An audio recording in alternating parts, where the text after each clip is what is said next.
Mushing, gusto kong ipanganak ang anak mo. Ang init.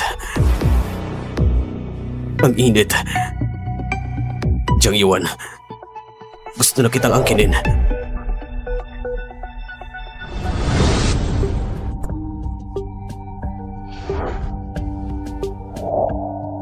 Ako si Lim Yuan. Muling nabuhay ako sa unang buwan ko sa pagtatrabaho sa Pamilya Song. Sa nakarang buhay, si Jiang Yuan may sakit sa puso at kumuha sa akin sa mataas na sahod bilang kanyang personal na doktor. Akala ko noon ito nang simula ng aking karera. Pero hindi nagtagal, pinadala ko sa kama ni Song Moshing. Nahuli kami ni Jiang Yuan sa akto at tuloy na silang reputasyon ko. Para kung basura na itinapumulat sa Pamilya Song. Pero nalaman ko na buntis ako sa anak ni Song Moshing. Pagkatapos noon, hinuli ako ng mga taong hindi ko kilala, ikinulong ko sa ilalim ng lupa, at dumanas ng di makatarong pagdurusa. Hanggang sa araw ng panganganak ko, nakita ko ang tunay na salarin sa likod ng lahat ng ito. Pakiusap, palayain mo ng anak ko. Kakasilang pa lang niya. Wala pa siyang alam sa mundo. Alam mo ba, sino na pa kaya tag-alaga sa'yo habang nakakakulong ka rito? At tiniyak na ligtas kang manganak? Sayang lang. Ang batang iyan ay magiging akin mula ngayon. At saka, ikaw lamang ang isa na may puso na ganap at tugma sa akin. Hindi lang anak mong gusto ko. Gusto ko rin ang puso mo.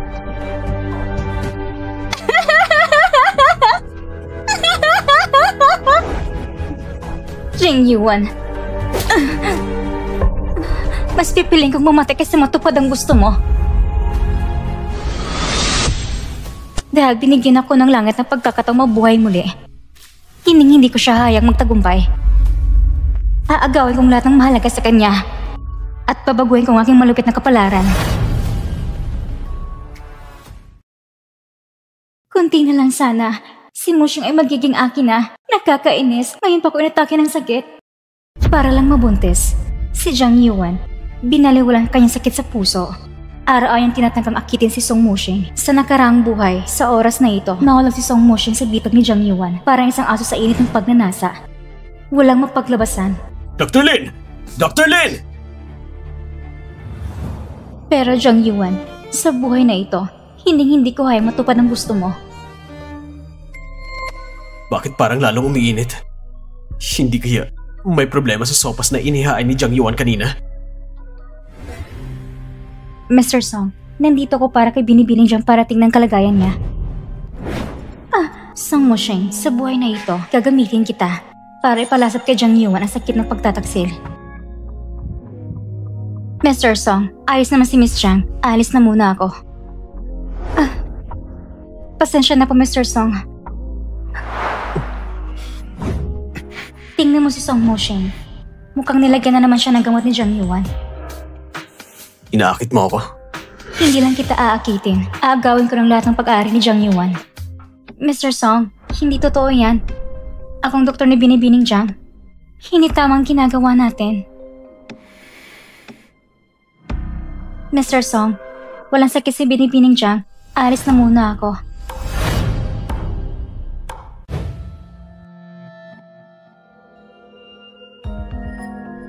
Teka muna. Tungkol sa nangyari ngayong gabi.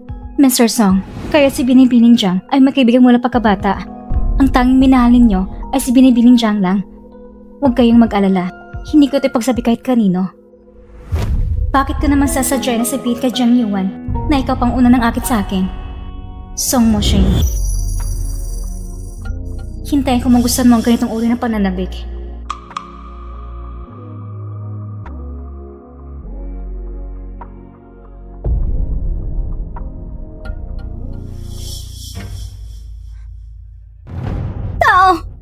Diyan? Bakit walang tumatawag sa akin? Miss Jiang, bago umalis si Mr. Song, nagbilin siya na huwag kayong istorbo habang napahinga. Nakakatuwa naman. Siyempre, alam ko nag-alala sa akin si Mushing. Pero ngayon, karoon ng mata ng bruha na yon, simulat sa Paul ay hindi niya ko gusto. Kapag nahuli ako ron, tsak na pagagalitan naman niya ako. Kayo at si Mr. Song ay may kaibigan mula bata pa, siya nagmamalamang sa inyo. Kaya't hindi kayo gusto ni Mrs. Song, si Mr. Song, at tsak nakakampi niyo pa rin. Sayang at masakit ako sa puso. Hindi ko may bigyan si Mushing ng anak. Ni hindi man lang kami maaaring magsama sa iisang kama. Kagabi, sa sopas na yan, naglagay pa ako ng pampapalakas. Akala ko tuloy-tuloy ng lahat. Pero, hinimatay na naman ang katawang ito. Pagkatapos kong mawala ng malay kagabi. Dumating ka ba? Opo. Tinawag ko ni Mr. Song para suri ang kalagayan ninyo. Pagkatapos kong magreseta, umalis din ako.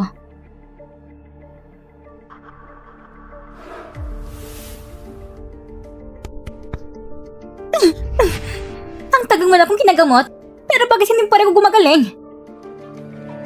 Baka naman may gusto ka rin kay Mushing. Kahit sinasadya mo, hindi ako pagalingin. Hindi po ganon. Hindi po ganon iniisip niyo, Miss Jiang. Aba, ang tapo po mong magsinungaling.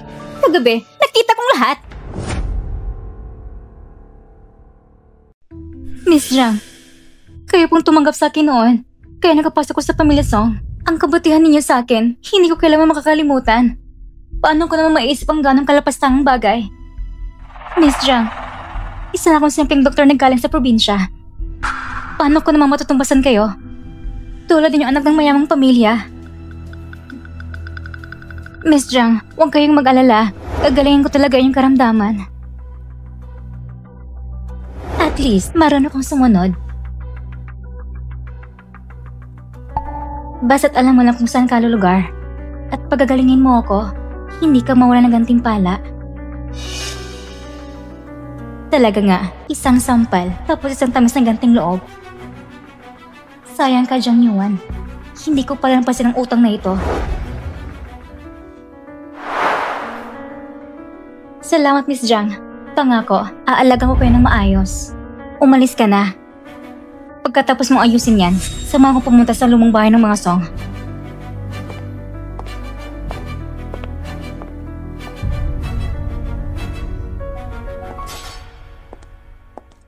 Maputla ka ng parang multo. Huwag umatake na naman ang sakit mo. Ang Pamilya Song ay may isang anak lang, si Mushing. Hindi pwede na dahil kay Jiang Yuan, isang mahina sakiting babae. Baka tuloy maputong lahi ng mga Song. Kung mahina ang katawan mo, saan ka man pumunta? Lagi kang may kasamang doktor. Parang gusto may pakita sa lahat. Ang anak namin si Mushing ay nagbumalsis ng sakitin. Tita, hindi po ganon. Mrs. Song, si Binibining Jiang ay matagal ng masigasis nagpapapagamot. Basta makahanap lang ng angkop ng puso na para sa transplant, tsak nagagaling siya. Si Binibining Jiang din ay umaasa na mabilis siyang gagaling para makasal sila ni Mr. Song at magkaroon sila ng sariling anak. Walang modo. Ikaw, sinadya mo hindi ba? Tita Lin, si Lin Yuan ay hindi lang marunong sa mga patakaran. Pag uwi namin, sigurado tulong ko siya ng maayos. Ikaw ang tinutukoy ko. Bilang pangalan na anak ng Pamilya Jiang, wala kang alam gawin. Ang alam mo lang ay umiyak buong araw at sunod-sunod kay Mushing. Nasaan ang asa na isang tunay na binibining mayaman? At sa pagtrato mo sa doktor na araw-araw nag-aalaga sa'yo, wala kang kahit katiting na paggalang? Ang mga taong kagaya mo na nagpapay sa kabutihan ng iba. Sino nagkakalang kung gano'n ka rin kay Mushing? At pati sa Pamilya Song sa hinaharap?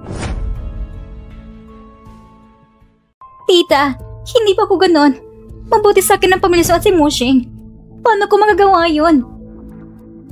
Sana tumigil ka na sa kabalawang ito o magpapanggap kang mahimatay mamaya para maawa ang anak ko sa'yo. Kapag napalitan ko na itong katawan na ito at nakasama ko na si Mushing, siyak na papalawarin ko kayong lahat sa harap ko. Hindi mo kayong lumakad mag-isa na hindi hinahawakan. Mukhang totoong hindi na kaya ng katawan ni Binibining Jiang.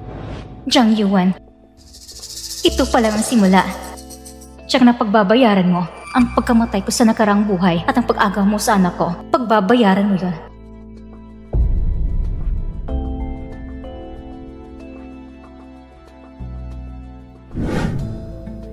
Yuan, bumalik na ako. Mushing, bumalik ka na. Mushing, pumunta ko ngayon para tulungan tita ko sa karawan niya para hindi pa rin niya ako gusto. Pasensya ka na sa abala. Laging kinikilala ko at pinapaboran ako ng mama ko para sa akin. Para maging binibining sa hinaharap. Ang ganong kaunting paghihirap ay sulit naman. Yuan. Hindi natin pwedeng gawin ito ngayon. Mushing, matagal na tayong magkasama. Lagi kang nagpapapasensya para sa akin. Ngayon, isang halik lang. Ayos lang.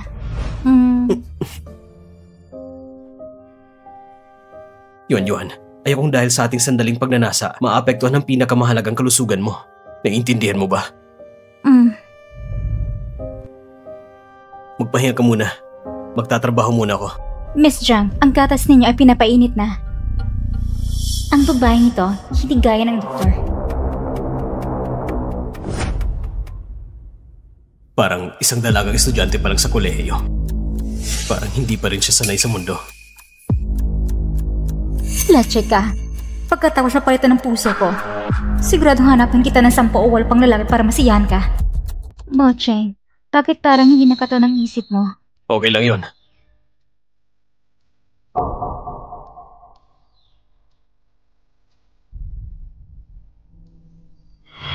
Jiang Yuan, alam mong kondisyon ng katawan mo. Pero nalakas daw ka pa rin lagyan ng gamot ang gatas na iniinom ni Mosheng. Nag-alala ka na?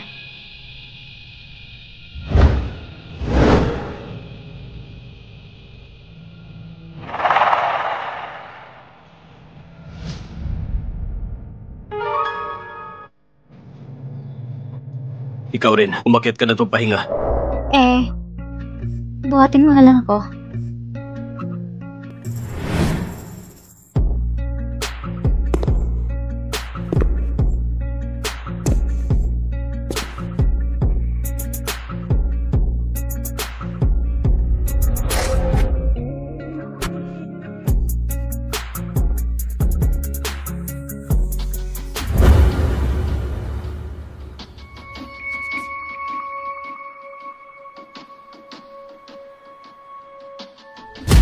Alam ni Mosheng na hindi kakayanin Jiang Yuan. Kaya check na hindi niya hawakan siya sa nakaraang buhay dahil kasi si Jiang Yuan paulit-ulit na naglagyan ng gamot kay Mosheng hanggang mamatay. Pero si Mosheng ay mas pinipiling tiisin ito kaysa saktan siya. Din Yuan, matulog ka na lang sa tabi ko ngayong gabi. Ngayon pa lang, si Jiang Yuan ay may binabalak na naman laban sa akin.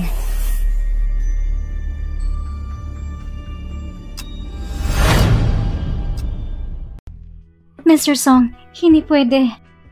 Ang nangyari kagabi, pwede mo isipin na parang hindi nangyari. Malaking utang na loob ko kay Miss Jiang.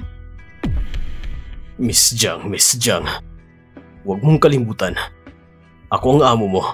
Dapat nga. Magpasalamat ka sa akin. Mr. Song, huwag po.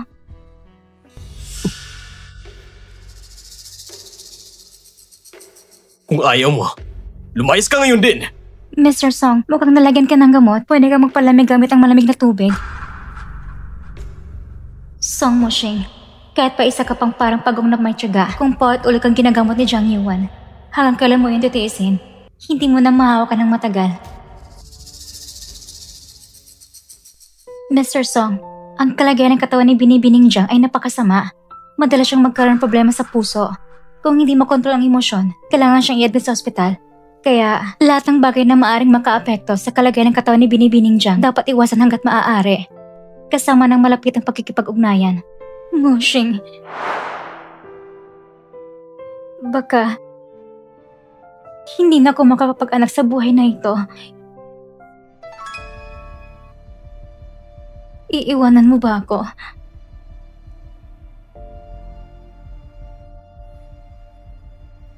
Hindi. Mukhang hindi pa pwedeng kumilos pansamantala. Si Lin Yuan na alingas-ngas. Kailangan ko ng anak ni Mosheng. Para pumayag ang matanda at payagan akong pakasal.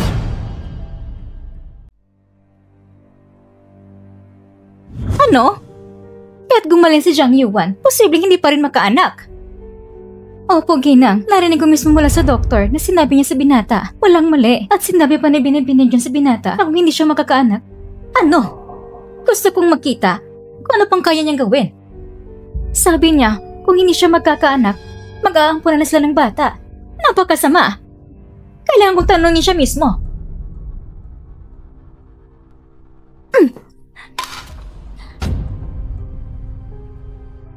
Ayaw ba ko paglingkuran ni Dr. Lin? Bakit? Parang naiinis si Dr. Lin. Huwag mong kalimutan, Dr. Lin. Kung sino nabigay sa'yo ng pagkain.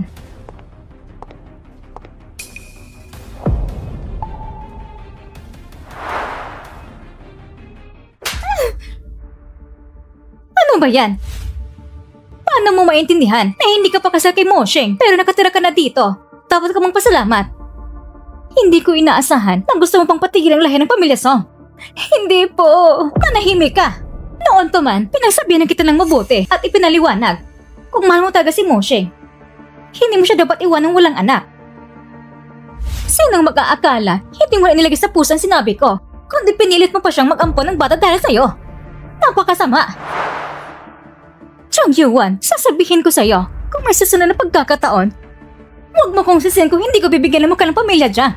Ako mismo ang papalaya sa'yo mula rito.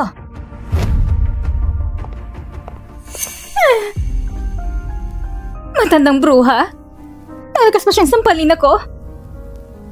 Kapag bumalik si Moshing, ipaghihiganti niya ako.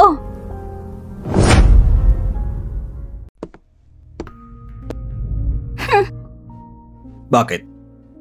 Sino na naman ang nangasar sa'yo? Sino pa ba kundi si tita? Ngayong araw, siya mismo pumunta rito para pagalitan ako. Yuan, humihingi ko ng tawad sa ngalan ng mama ko. Moshing, ikaw una nang ligaw sa akin. Kaya kung pumayag na makipagrelasyon sa'yo. At sinabi mo pa noon, mapapakasalan mo ako. Pero hanggang ngayon, ang tagal na. Hindi pa nagutanggap ng mama mo. At wala pa rin lugar sa buhay mo. Sige. Ako nang kakausap kay mama tungkol dyan. Tungkol sa kasal, simulan mo ng paghahanda. Moshing, alam ko na, ako pa rin talagang pinakamahal mo. Ako pa rin pinaka-importanting tao sa puso mo.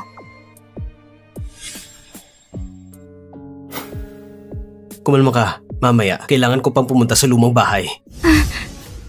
Ayon sa takbo na nakarang buhay, para hindi makipagtalo sa anak, pansamantalang papayag si Ginang Son sa kanilang engagement. Mukhang ngayong gabi, kailangang paglan si Song Moshing ng kaunting pampasigla. Mr. Song, nandito ko para dalan ka ng gamot. Noon, nilagyan ka ng gamot, kaya may natitirang lasang pa sa katawan mo. Magkakatulang gamot na ito para makabawi ka. Itong parang aso sa init, ang tanggal niya nagtitimpe. Paano na para pakawalan?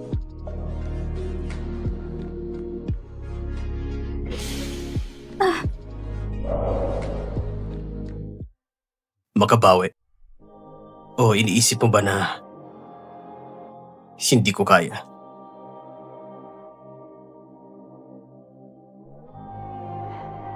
Mr. Song, baka magkita tayo ni Miss Jiang.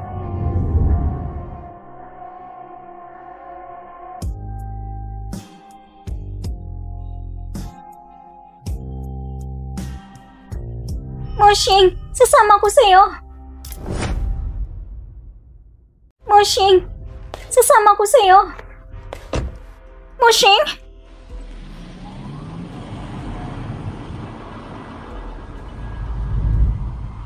Halos na ulit tayo, Mr. Song.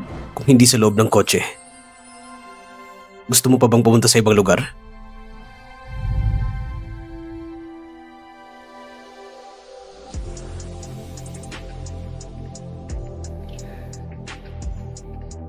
Mr. Song. Ano? Ayaw mo na ba? Hindi ako komportable.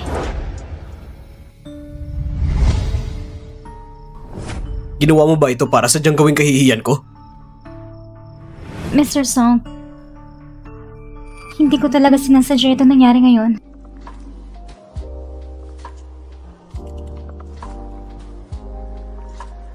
Sa susunod, hindi mo na maiilagang makatakas ng ganun lang kadali.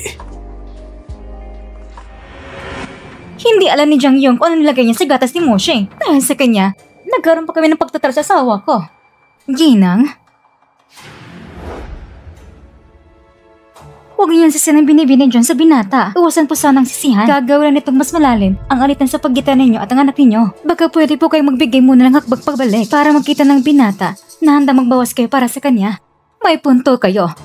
Hayaan mo na siya makipagfiyansa sa babaeng yon. Pansamantalang pakitunguhan lang.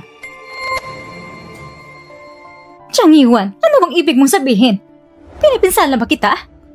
Bakit sa tuwing nakikita mo ako, para lagi kang mahina at walang buhay? Hindi gayon, Mrs. Song. Kagabi, umuwi si Mr. Song at nalaman na nag-aaway kayo. Sinabi niyang pupuntahan niya kayo. Pinigilan siya ni Mrs. Zhang. Dahil ayaw niya na magkainitan pa kayo, ngunit hindi niya naabutan si Mr. Song. At dahil naulan ng kagabi, nagkaroon siya ng matas na lagnat. Zhang Yuan, dahil sa pag-aaway ng anak ko para sa'yo, pumunta ka rito para ipapapakita mo sa akin? Sasabihin ko sa'yo, si Mo siyang anak kong sarili kong dugot naman. Mas pinapalagan niya ako bilang ina niya. Kung gusto mong pakasalan siya, kalimutan mo na.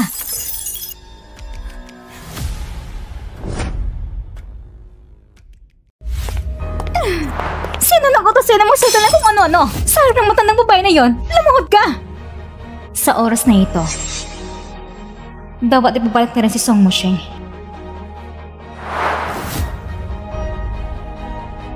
Miss Zhang, natakot ako magkamali ng akala si Madam Song sa'yo.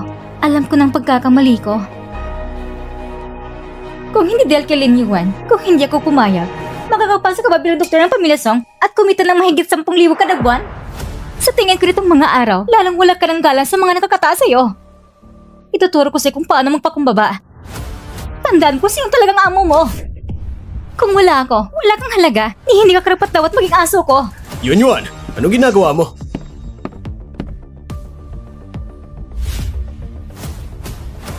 Bruha, sa harap ko pa, lakas daw ng tara na inaakit si Moshing. Papatayin kita. Ginagawa mo ba ito para sirain ang mga kamay ni Dr. Lin? Imposible yung Moshing. Kakatapos ko lang sana tanungin si Dr. Lin, bakit ang sakit ko? Ang tagal ng ginagamot, pero wala pa rin pagbuti. Hindi ko akalain sa sobrang kaba niya, siya pang nadapa. At sinong mag-aakala na nabasag pa niyang tasa? At siya pang nasugatan sa kamay. Tama ba ako, Dr. Lin?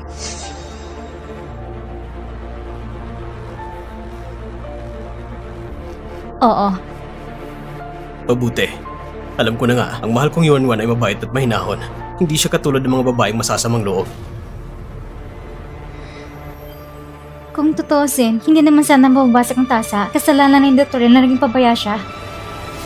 At hindi lang siya nasugatan sa kamay. Napaso rin ang kamay ko.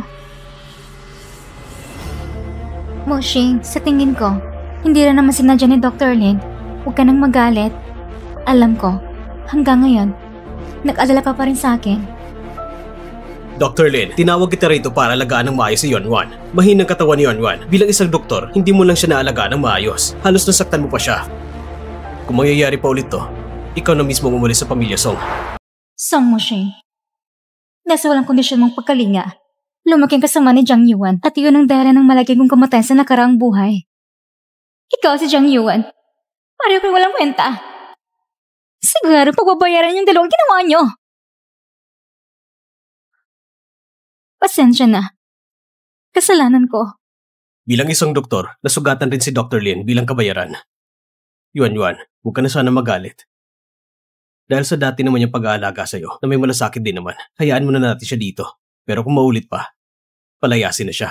Dahil sinabi mo na Moshing, hindi naman ako makitid ang isip. Pumunta ka muna at gamutin ang sugat mo. Magpahinga ka ng mabuti. Isang munting babae ka ha? Akala mo kayong umangat sa ulo ko? Managinip ka. Noon, gusto pa kitang buhayin. Para tulungan akong magkaanak. Pero ngayon, gusto kong maranasan mong hindi mabuhay, hindi mamatay, hindi mo magagawa.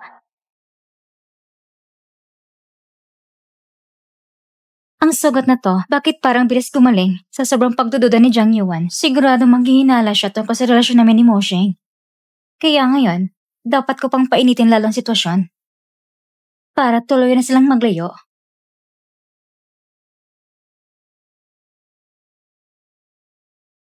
Moshing, mas maayos ang pakiramdam ko ngayon. Huwag mo na akong tanggihan, pwede ba? Yuan, kailangan mo magpahinga muna ngayon.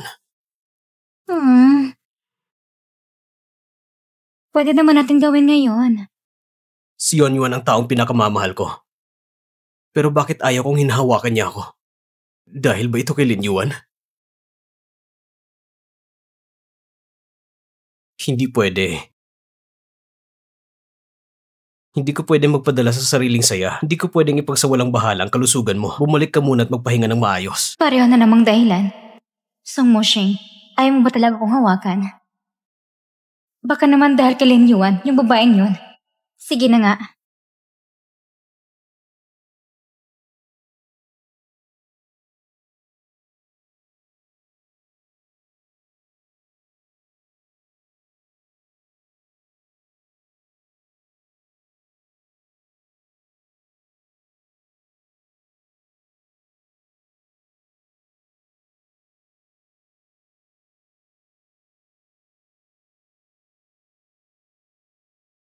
Halika dito.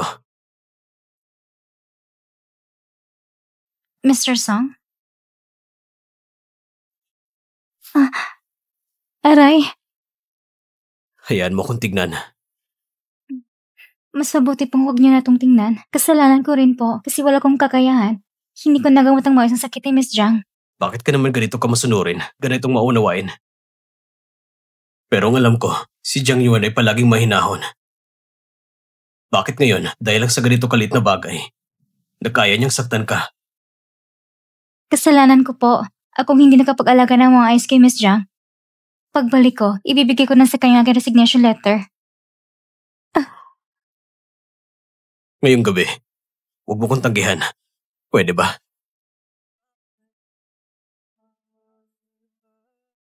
Mr. Song, hindi po pwede.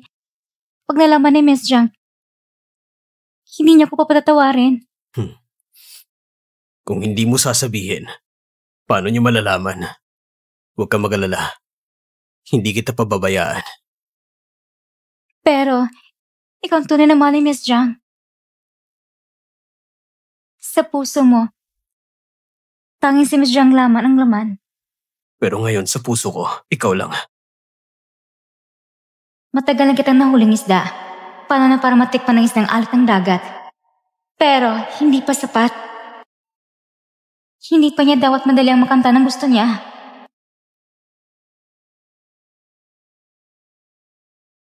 Bakit ang tindi ng sugat mo? Mr. Song, nasugatan ng kamay ko. Ano man ang gusto mong gawin, siguradong hindi maginawa. Alis na muna ako.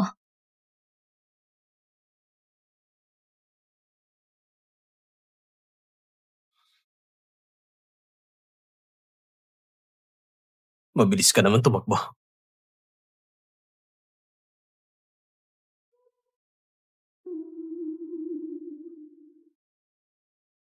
Miss Jiang, dadalang kita ng paunang pagsusuri.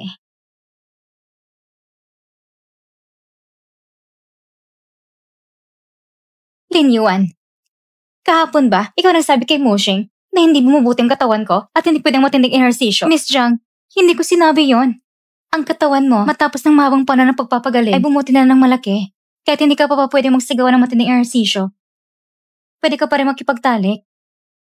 Si Mr. Song, dahil ba sa initindi niyang kalagayan mo, hindi pa niya nagawa? Sa totoo lang, matagal ko na itong gustong sabihin, Miss Jiang. Nang pagtanggi ni Mr. Song sa'yo, ay dahil... Dalis! Hawakan niyang babae nito! Miss Jiang, ano bang ibig sabihin nito? Lin Yuan, ano nilalaro mong inosente? Hindi ka pumawas magpasigla? Akala mo ba tanga ako? Kagabi, nakakwento ko siya sa balkon ni Moshing. Hindi ba espesyal ang galing mo?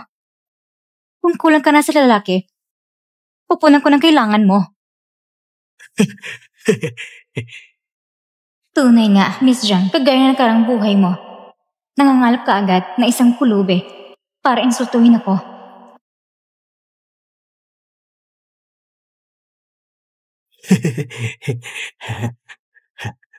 Tumigil ka! Umalis ka!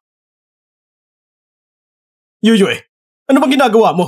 Moshing, bakit ka biglang umuwi mula sa opisina? Jing Yuan, nagulat ka ba? Na-excite ka ba?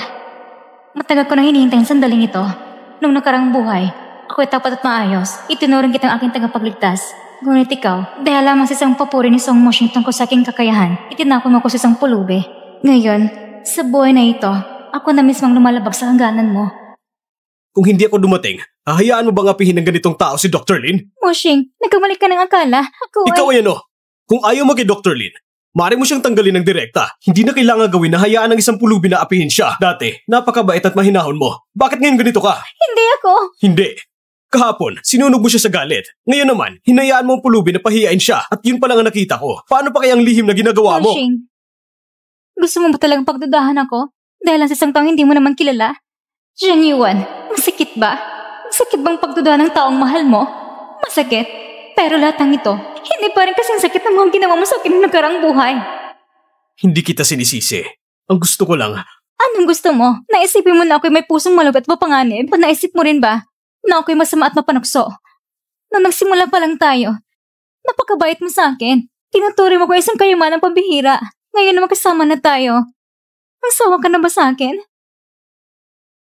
Naalala mo pa ba nung inamin mo sa akin ang nararamdaman mo? Naalala mo ba kung ano sinasabi mo noon?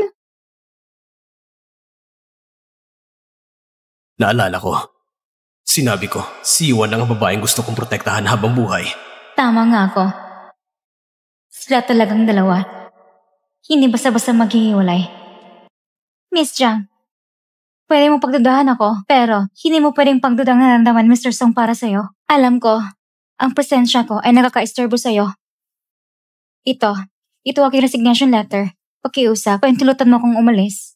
Aba, gusto pang tumakas sa mubayang ito. Ang puso mo ay akin, pati ang sinapupunan mo ay akin din. Kapag ipinanganak mo ng anak mo ni Moshing, at bago pa ako makahanap ng doktor ng paggawa ng paglipat ng puso, hindi ka alas kahit saan. Matagal ka nang kasama ni Yuan. Mahirap ka man o wala. Huwag mong banggitin ang pagbibitiw. Sa ngayon, magpahinga ka muna na mabuti.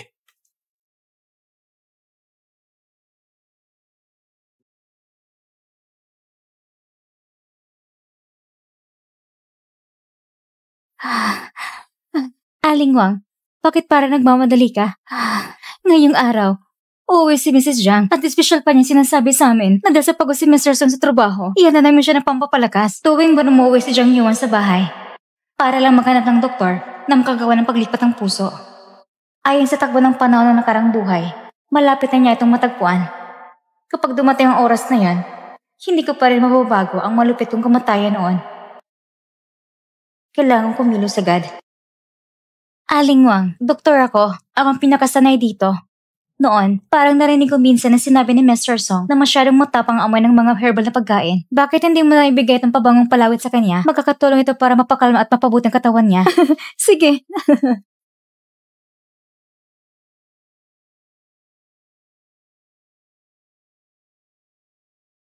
Paano mo ginawa itong pabangong palawit? Anong halamang ginamit mo dito? Masama ang pakiramdam ko. Dr. Lin, pumunta ka ngayon sa pangunahing gusali at tignan mo ako.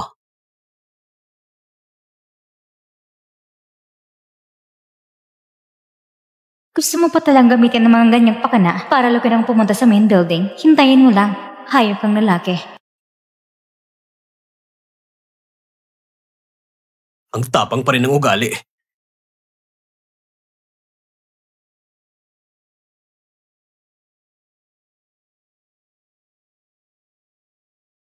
Mr. Song, bakit ka nandito? Naalala mo pa ako. Wala ka talagang puso. Pinantay mo pa ako ng ganito katagal. Hindi ko sinasadya na hindi pumunta agad. Nakita ko kasi sa likod ng bakuran ang mga bulaklak na jasmine na namumulaklak ng maganda. Makakatulong ito sa pagtulog. Kaya naisip ko, pag naihanda na, maaari ko itong ibigay sa'yo. Regalo ng bulaklak sa akin? Dati ka na rin ba nagbigay ng bulaklak sa ibang lalaki? Hindi ikaw ang una.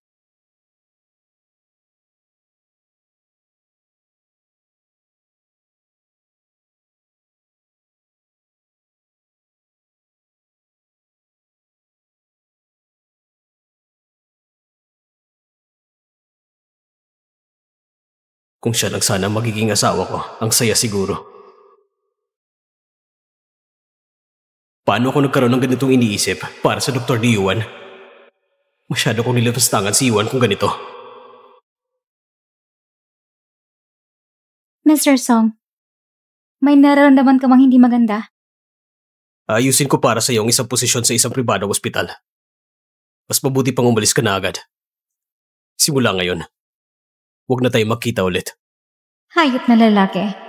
Kaya mo pa naisip ang panggap na may malasakit? Huli na. Kung ganon, dahil hindi ka na rin makapaghintay, gusto niyo akong paalisin? Sige, tutuparin ko. Sige, bukas, magsisimula na ako magtrabaho. Wala ba siyang kahit kaunting pagkamis sa akin?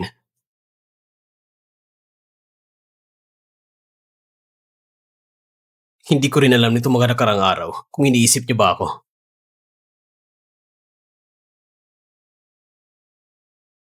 Akong unang nagpapali sa kanya. Tatawagan ko siya ulit.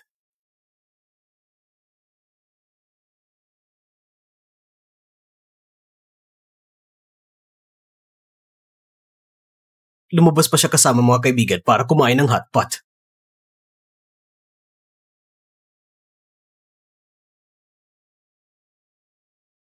Anong sabi mo? Si Motion itong mga nakarang araw, may palagi hinanap si Lin Yuan?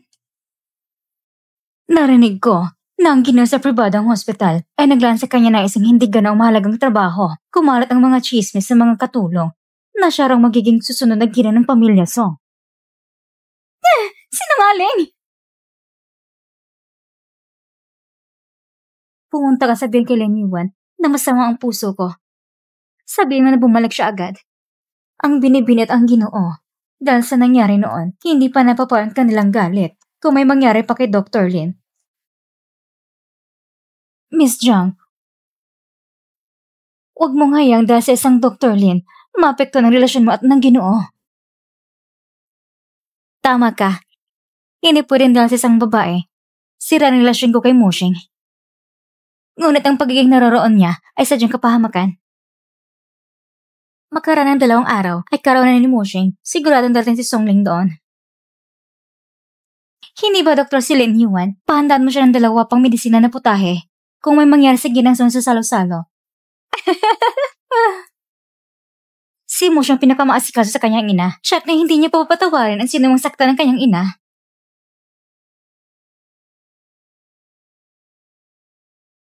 Pumunta ka at ipalang kay Lin Yuan na hindi ko inaaprubahan ang kanyang pagbibitiw. Bukas, gusto ko makita siya sa bahay ng pamilya Song.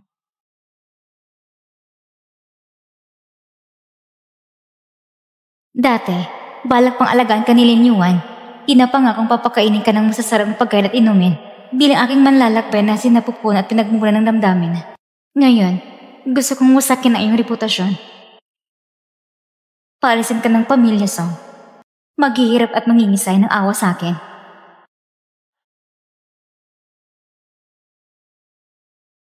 Si Binibining Jiang, napakalaki ng puso niya. Mabuti pang sumunod ka na lang. Sa pagkakataong ito, hindi na napansin ni Jiang Yuan ang tungkol sakit ay kay Song Mosheng.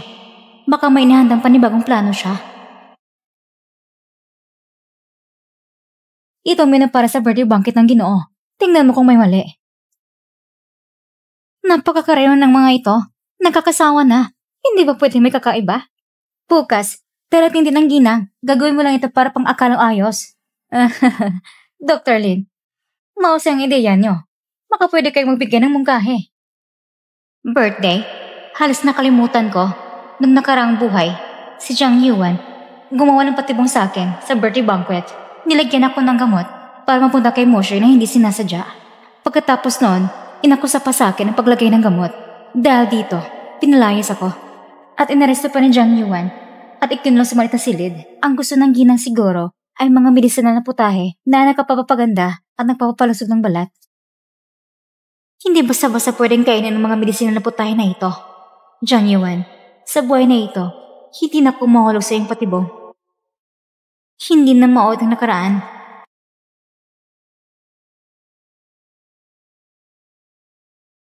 Sa panahong ito, naipito Song Mosheng. Paano na para tapusin ang lahat? Sa birthday banquet, kailangan ko pa rin kanyang tulong.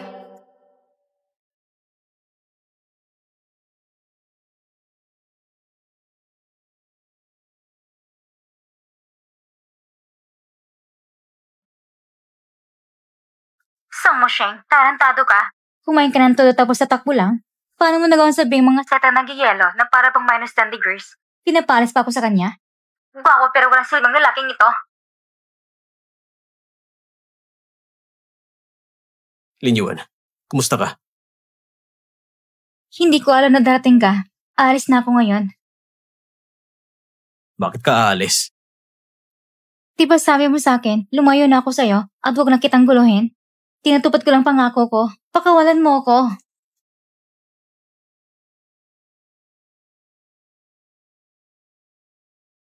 Tinawagan mo ko tinawag na basura at sinabi mo pagkatapos kung makuha ang gusto ko, aalis ako. Bakit ngayon pag nakita mo ako, gusto mong umalis agad? Hindi naman.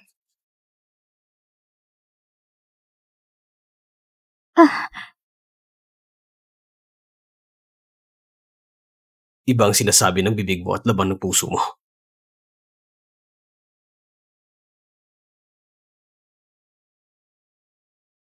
Sabihin mo, namiss mo ba ako?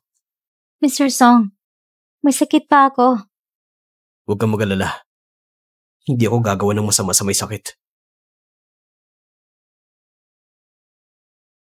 Ang lamig ng kamay mo. Masama pa rin ba ang pakiramdam mo?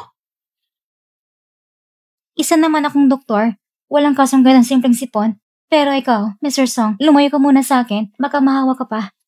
Totoo, gusto talaga kita. Pero, Hindi mo na kailangang sabihin. Alam ko na. Wala naman akong hinihiling. Gusto ko lang maging masaya ka.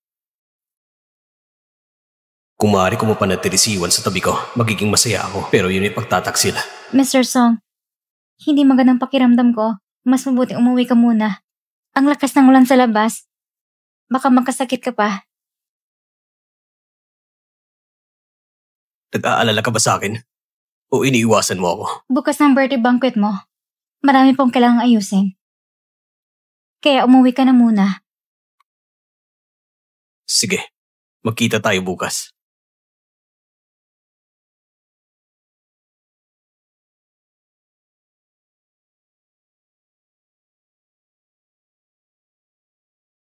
Bukas sa birthday banquet. Magsisimula ng magandang palabas. Song mo, Sheng. Sana wag mo akong biguin.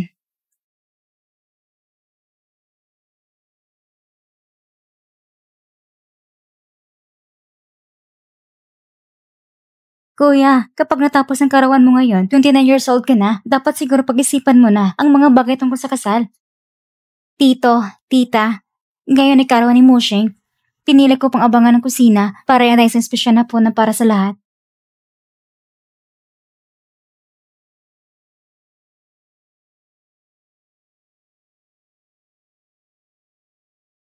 Ngayon na kumpleto na tayo. Subukan na natin.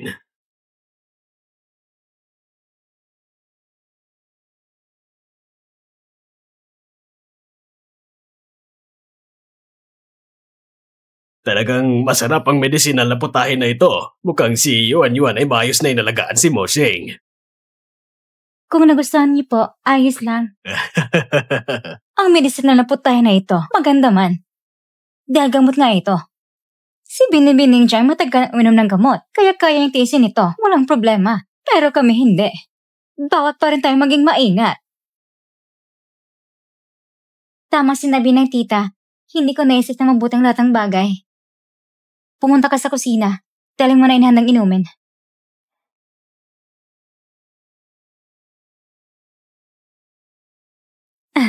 Dalhin mo ito, para mayahain mo agad. Mas mabuti nga inumin ito.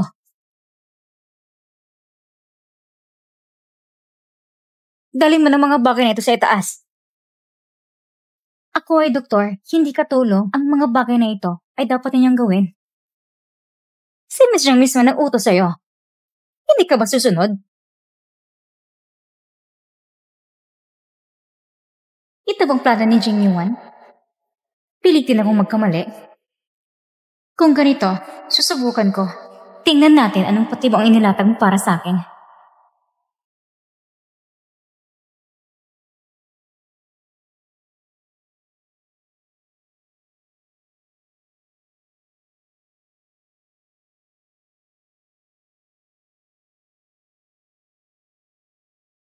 Lin Yuan, hintayin mo lang. Ikaw na babae ka. Kapag pinaalis ka na ngayong araw mula sa pamilya Song, kukulong kita. At pahirapan kita ng mabuti. Pagkapanganak mo sa anak ni Mushing, sa oras na yun, hindi lang puso mo, pati anak na iluluwal mo, ay magiging akin din.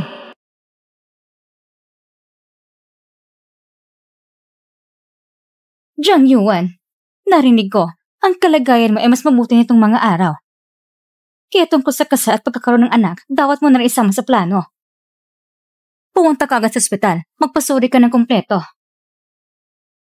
Matandang babae, alam mong hindi ako makakapag-anak, pero binabanggit mo pa rin palagi. Parang sinasaksak mo ang sugat ko. Hindi ba gustong magkaanak, kaya bibigyan kita ng isa. Salamat, Papa. Mamaya, sa herbal medicine ni Mushing, ako na magdadala kay Lin Yuan. Kapag nagkaroon sila ng relasyon, gagamitin ko ng si Songlin at si Song Zingniwa para palis na siya sa pamilya Song. Kung tutusin sa oras, malapit na umepekto ang gamot.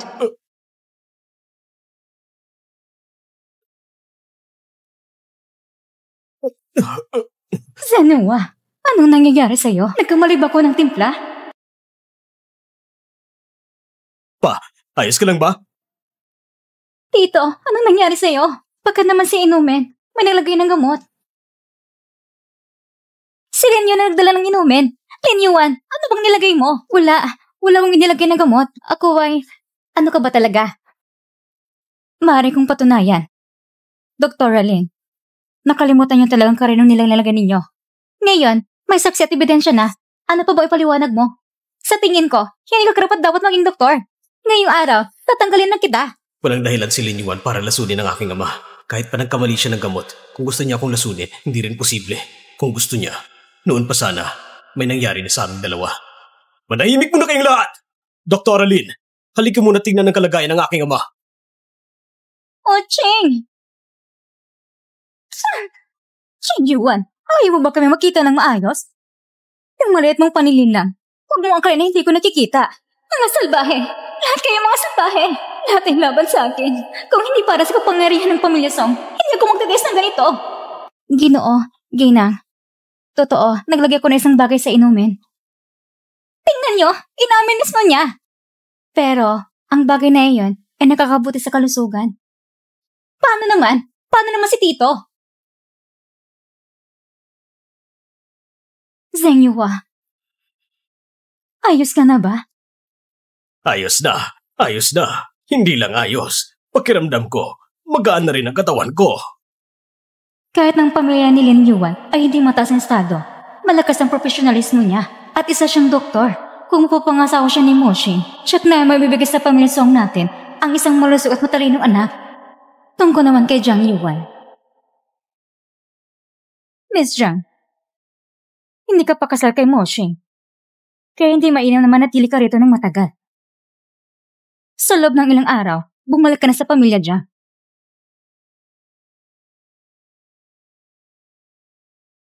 Paulit-ulit ka na. Ilagay mo ba ng gawan si Song Mushing? Akala mo ba hindi niya alam? Ngayon, tignan natin kung paano mo ito aayusin.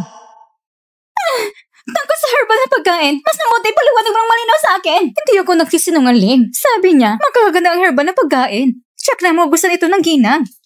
Salbahe ka! Ang gamot na binigay mo kay Mushing. Bakit mo ibinigay lahat sa mata ng iyon? May utak ka pa ng baboy. Bakit hindi ka pa namatay? Yuan!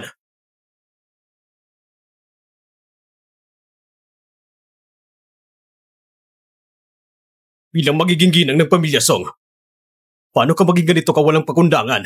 Binubuli ang katulong, sinusumpa at sinasaktan pa? Wala kang kahit kaunting asal sa isang dukang mayaman. Mayaman? Mayaman? Kailan ka pa nakakita ng ginang na hinahampas sa harap ng lahat? Saan ko ilalagay ang aking dangal? Kumalma ka muna. May kasalanan ka rin sa nangyari ngayon. Akala mo rin pala na ako may gawa ng lahat na nangyari ngayon? Hindi ba ko kinasa sa inyong pamilya? Ngunit pa nahihirapan ako ng buong pamilya ninyo. Kung todo mapasok ko sa inyong pamilya, sigurado abusin nila ko ng todo.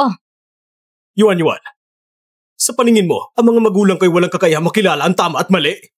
Sa nangyari ngayon, nasa panig mo ako. Pinoprotektahan din kita. Pinoprotektahan ako? Pinoprotektahan mo si Lin Yuan, hindi ba? Kung hindi, Paano mo malalaman kung anong ginagawa niya kagabi? Nalaman ko parang matagal na kayo nagsabatan ng palihim sa akin. Sinabi mo mahal mo ako ng labis. Ngunit kasi nangalang pala lahat ng yon. Huwag kang magwala. Ang ating usapan ay walang kinalaman sa kanya. Dahil mo sa akin yung malit na babae na yon.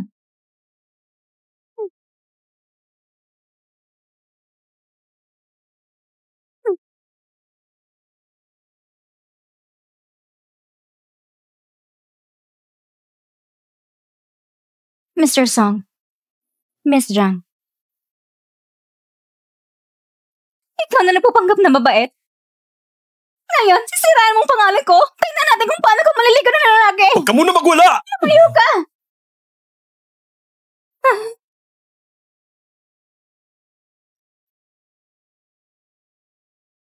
Michelle.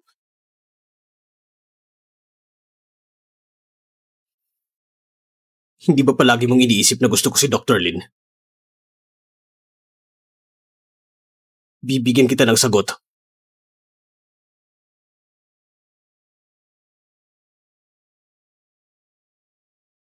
Oo.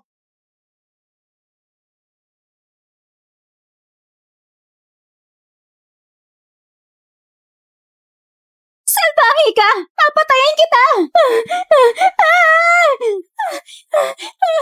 Kumalma ka. Kumalma ka. Kasi mo makita ko mapahiya. Miss, kumalma ka lang. Kumalma ka lang. Kapag nahanap na natin ang doktor para sa transplant ng puso, huhulihin natin siya. Tama. Tama ka. Gusto ko siyang buhay pa. Hanggang sa dumating ang araw na bubuksan ko ang kanyang tiyan.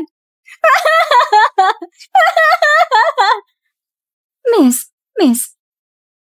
Diba nag-ampun ka na isang anak na lalaki? Parang pabalik siya mula sa ibang bansa sa mga susunod na araw. Narinig ko na mahilig siya sa mga simpleng babae. Kung makita niya si Lin Yuan, sigurado ko magugustuhan niya siya. Paano ko ba siya nakalimutan? Si Songmei ang babaero. Mabilis magpalit ng babae. Narinig ko, marami siyang alam sa mga estilo sa kama. Pagbalik ni Songmei, gusto ko siyang makita ng personal. Samushi, gusto ko masaksihan mo mismo kung paano pinagtitripan niya yung doktor.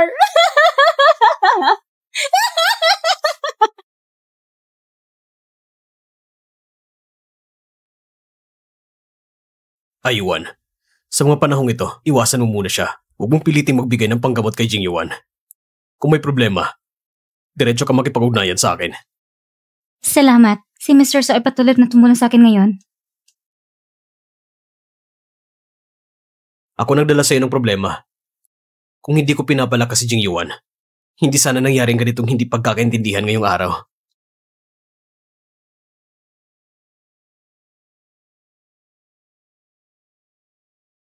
Mr. Song, pwede ka bang manatili rito ngayong gabi? Medyo gabi na. Bumalik ka na't magpahinga.